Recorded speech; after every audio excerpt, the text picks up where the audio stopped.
Dieu nous parle. Chaque jour, Charles et Carole vous présentent la leçon de l'école du sabbat.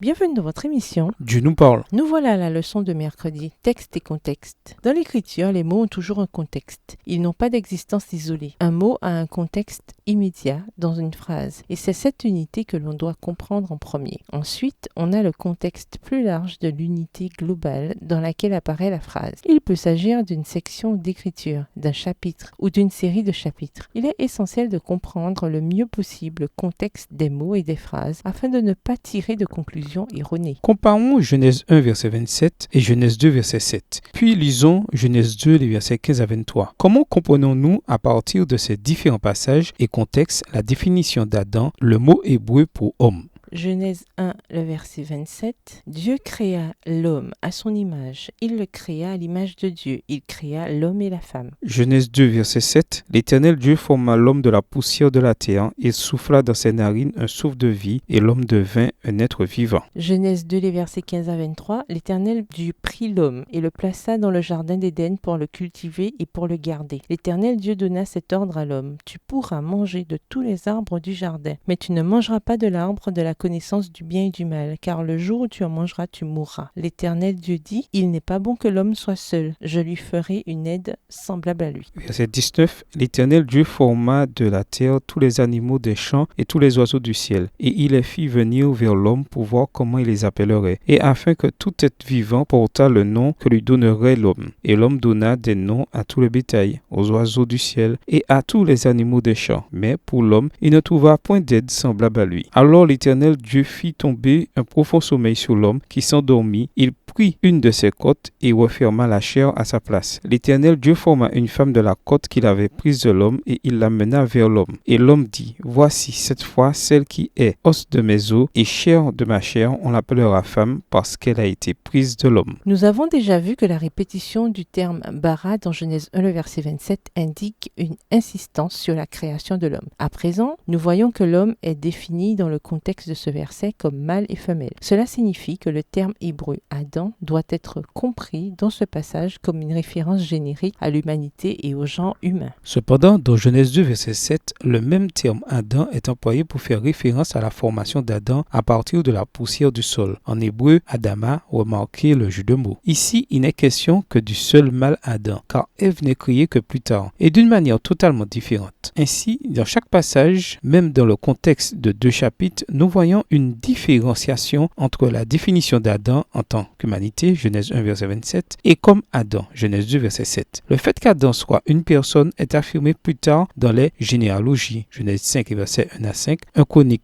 1, verset 1 et Luc 3, verset 38, et en référence à Jésus qui devient le second Adam, Romains 5, les versets 12 à 14. Tout comme le terme Adam apparaît dans un texte spécifique, on trouve le contexte de la création d'Adam et Ève dans le récit plus large de la création, dans Genèse 1 à 2. C'est ce que l'on entend par unité globale. L'unité renseigne l'interprète sur des thèmes, des idées, des développements supplémentaires. On appelle parfois Genèse 2, les versets 4 à 25, le deuxième récit de la création, mais en réalité, il n'y a qu'une différence d'orientation que nous verrons la semaine prochaine. Dans les deux récits, cependant, sont décrites les origines certaines de l'humanité. Comme nous pouvons le voir, l'homme et la femme, l'humanité, sont les créations directes de Dieu. Qu'est-ce que cela nous indique sur combien la sagesse de ce monde est vaine de nous enseigner que nous sommes apparus par hasard? 1 Corinthiens 1, verset 20. 1 Corinthiens 1, le verset 20. Où est le sage? Où est le scribe? Où est le disputeur de ce siècle? Dieu n'a-t-il pas convaincu de folie la sagesse du monde? Au revoir. Et à demain si Dieu veut.